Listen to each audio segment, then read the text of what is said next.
All right, Lucy, we are back with episode number 10. I can't believe it. I know, right?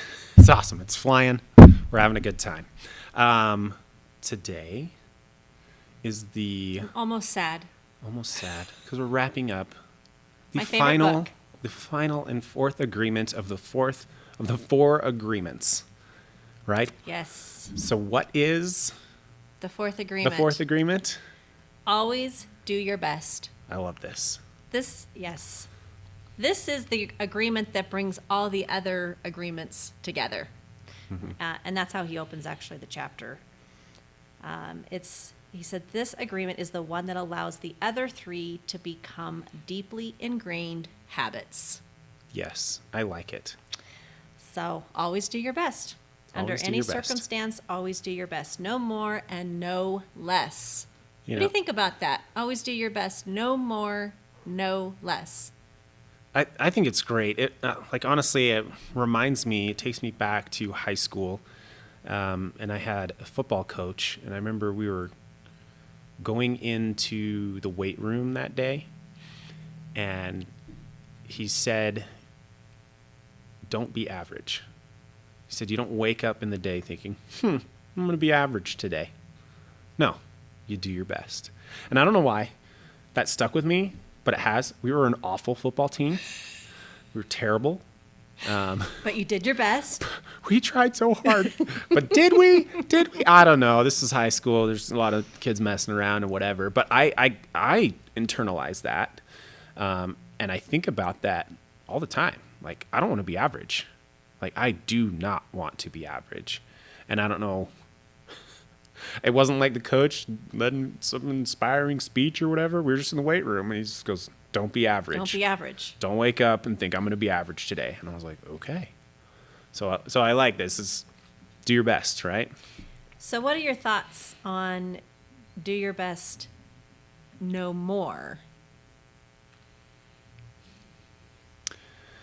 no less? I get the no less part, but I wonder if, I think the first time I read through this, when he said, do your best, no more, no less, I don't know, my brain had a hard time wrapping around it because I think I think I'm an overachiever. I want to be an overachiever. Do you want to be average? I don't want to be average, but I think that there are times when we we think we need to be perfect. Mm-hmm. I think that's what it is. I think that's where that block was for me. It's that I want to be perfect.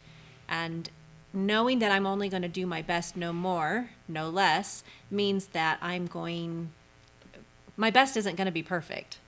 Right. Right? And I think that your best changes every day.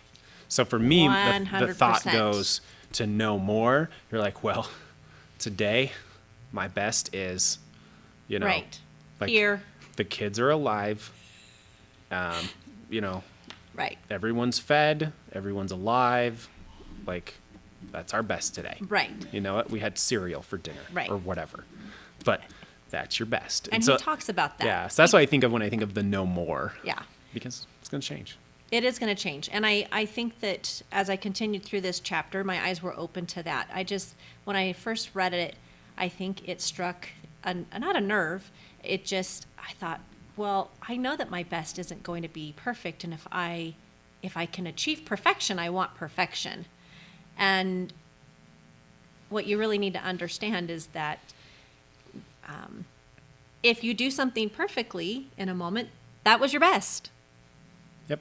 But then be forgiving and compassionate when your next best was the 72% mark, right? Or whatever Right. Yeah. metric you're using to measure something. Yeah. And so, but he talks about that. It's going to change from day to day. It's going to look different from day to day. It's going to look different from moment to moment. If you didn't get good sleep and you're tired and grumpy, your best isn't going to look as it would had you slept well and woke up feeling rested and ready to start the day. Mm-hmm. Your best just isn't going to look the same. Right. You may be having a hard time with your spouse or a child, or those relationships are affecting your mood. That's going to affect your best. But Yeah, so he talks about that. Every day it will look a little different. He says, just do your best in any circumstance in your life. It doesn't matter if you are sick or tired. If you always do your best, there is no way you can judge yourself. Yep. And if you don't judge yourself, there's no way you are going to suffer from guilt. So I wanted to ask you if you could think of a time in your life where you've known that you did your best. Maybe you weren't happy with the results, but you know that you did your best. Oh, yeah. And did you feel guilty? Did you blame yourself? Did you judge yourself? Or were you able to applaud yourself for the effort of doing your best? Yeah. Yeah. I mean, like, there's a lot of things I do, and like I'm always going and trying to do crazy things, and they don't always turn out right. But I got to be like, well, I gave it my best effort, Right. And one of those that comes to mind often is which I've said times before. Like when I was a little kid, I was like, I'm going to be a fighter pilot, and so I went through that whole process and everything, and I didn't become a fighter pilot. Now, I flew bombers. I was like Goose from Top Gun, but in bombers. And Still sounds pretty cool. yeah, I mean, we did cool things. That's the thing. We did cool things, but then I was actually thinking about that earlier today, and I had just so many. I don't know. It just wasn't in the cards, and it's not like I didn't try. Like Yeah. I literally, I retook every test I could multiple times, studied super hard, all this stuff. I even talked with a friend of mine that was the 4-star general, and I was like, hey, what do I got to do? What do I got to do? And honestly, like 4-star generals, they could like snap their fingers and make stuff happen, and he could have done it if he wanted to. But he gave me a different path and said, well, do this, this, this, and this. And I'm like, okay. But I was thinking about it, and I kept applying. I kept applying on active duty. I kept applying to Guard and Reserve units, and it just was not happening. I was flying constantly to build my hours, to build, my scores, all those things, and it just never happened.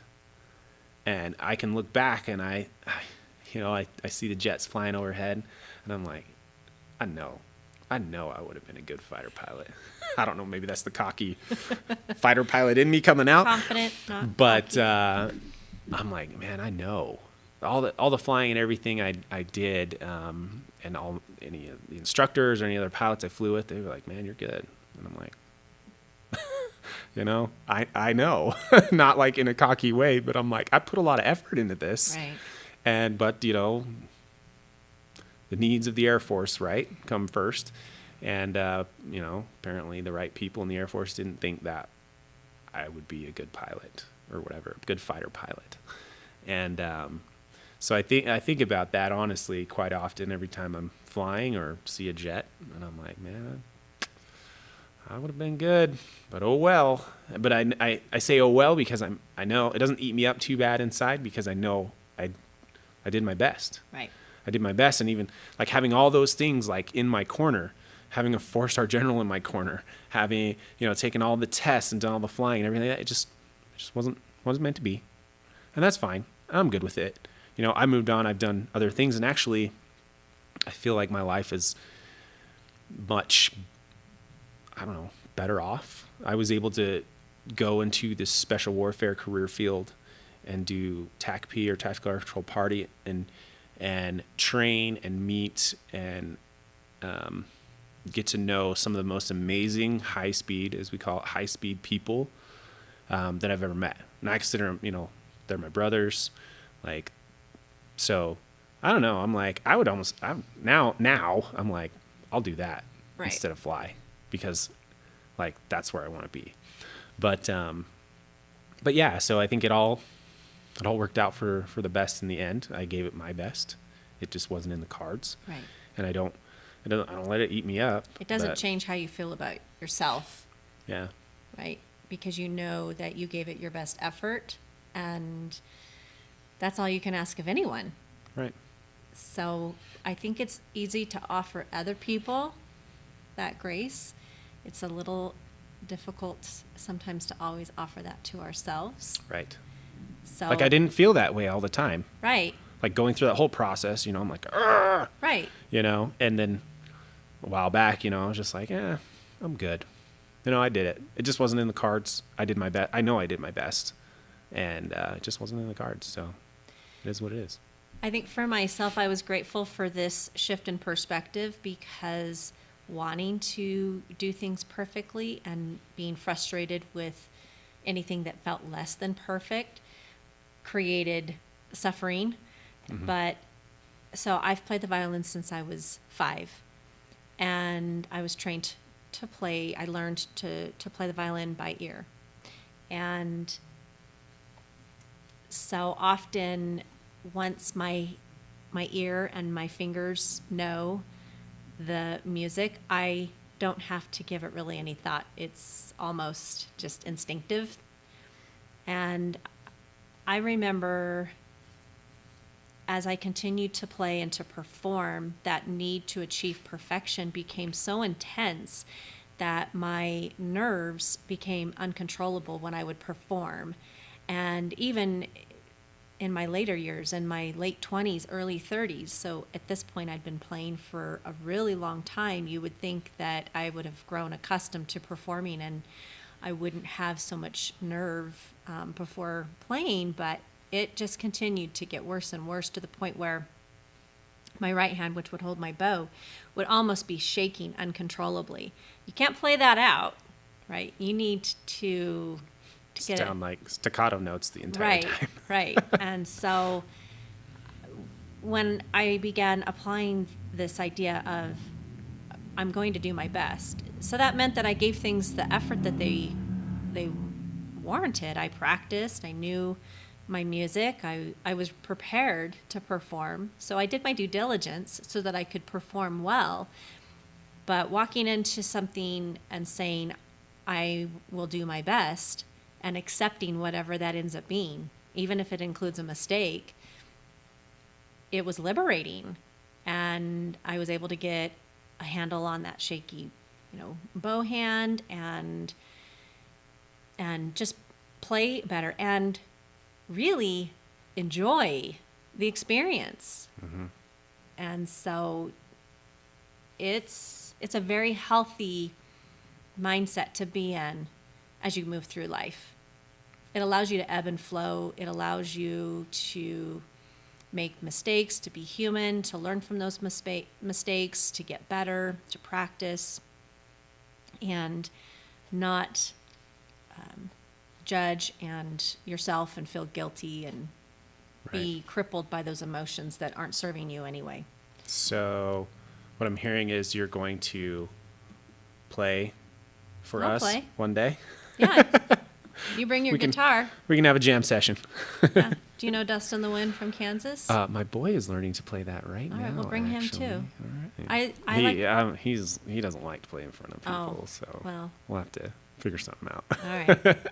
I love, my sister actually plays that one, and then I get stuck on vocals, which that's fun, but I don't know that we want to open up that. Maybe we will. Maybe we will. Who knows? Break out in song. Yeah. Song and interpretive dance. No. Kidding. We might get some views. There you go. One thing though that you mentioned that makes me think of that, no more, no less, always doing your best. I think the thing is that it when it's not perfect, that you've done your best, it's how are you going to react next? Are you going to be like, and like have a pity party, or are you going to then use that and learn from it? And like your story, you were able to learn from it, calm your nerves, accept and be like, hey, yep, I'm good. I'm doing my best, because like we mentioned, it might not be all 100% Right. every day, all day. It's not going to be. So I think the next step is, okay, now how do I learn from this? Just to be that 1% better that we talk about all the time. Right. Is just, what am I going to learn from this? Even though, hey, my best was at 72% today. Right. Okay, here's what happened. Okay, how am I going to learn from this? Right. And I think that also goes into the no more, no less of doing your best. But, yeah. Love it. There were a couple of other points here. You can tell I've highlighted this thing in multiple colors, and now I've moved on to sticky tabs. But he Just gonna have it all memorized. I wish I did. He talks about really how the first three agreements only work if you do your best. And I really liked this fourth agreement because, like we've touched on, it allows for that humanness and that space to grow. And if you're doing your best, you're not going to execute these other three agreements perfectly. But if you know that you're doing your best, then you can keep yourself in a space emotionally where you can recommit to these other three principles and then try again. And that's how you build and get better and perfect.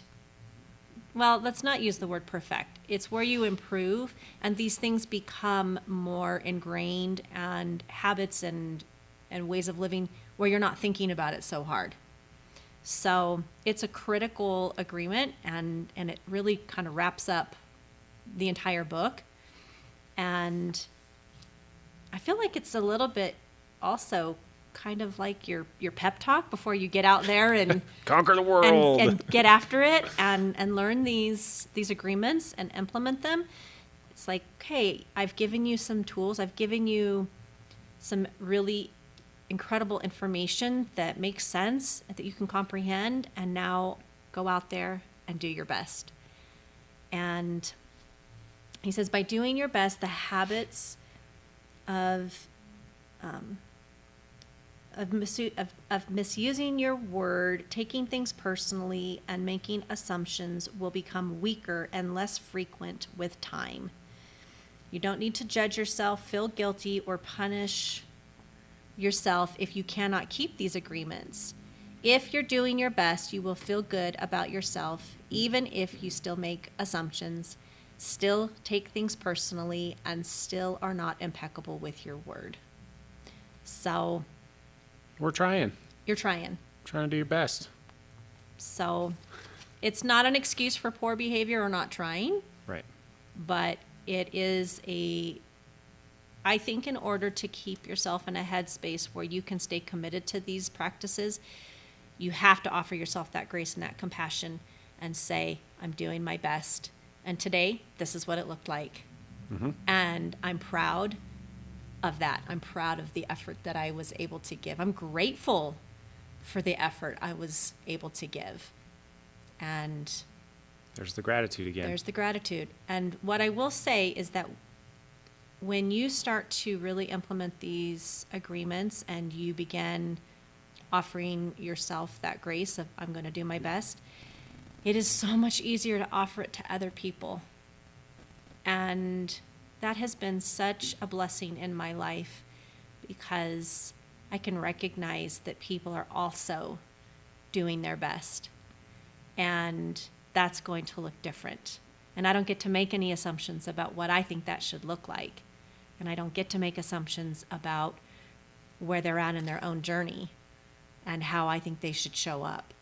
I can accept people and where they're at and give them the grace to grow from that space. And so I've said it before that, right, this is a guide to personal freedom. It's a guide to emotional freedom and to truly eliminate the unnecessary suffering that happens in life. And I've loved this book. I've loved this book. Yeah, it is so good. It is so good. So true. Like, I've read it multiple times, and each time it's just left me feeling inspired and uplifted right. and recommitted to these practices. I want you to do your best, Just do your best. right? All right. Well, that's awesome. I really do love this. This is such a great book. Thank you for turning me on to it. I bet. honestly had never heard of it before. Really? But yeah, but I love it. This It's a is great. simple read. I don't know if that can get picked up in the camera, but you can get through it on a Saturday morning. Yeah. If I can read through it, you can read through it. And hang on to your copy. I'm sure it's available on Audible or Yeah, a variety I've of found others. it online. Yeah, Yeah. that's how I read it. So I'm it's, old school. I like notes and I like to highlighting. feel the pages. Yeah, I don't know what it is. I just think it's I mean, they say that there's evidence that rewriting things True, that's how you learn. right affirms things in your mind or just makes that learning takes it a little deeper. Mm-hmm. And it's how I grew up studying and prepping in junior high and Yep. high school. It's techniques from my mom, so thanks, Mom, for that. But I don't know. I've just appreciated having that physical copy and being able to come back and reference those things real quick. Yeah, It's been helpful. that's great. That's great. So once again, thank you. The 4 agreements. Go read it. Go read it. Change They're your life. awesome. Be impeccable with your word. Don't take things personal. Don't make assumptions. And always do your best. And then life becomes Live easy. a beautiful life. Right? That's right. That's So, all yeah. there is. That's all there All is to right. it. So again, thank you. Thanks for listening. Stay tuned. We got some more stuff coming. We've got some pretty We got cool some guests coming in. excellent guests lined up. Yes, You're I'm gonna excited. love it. It's gonna be awesome. So stay Okay, tuned. next time. All right, we'll see you.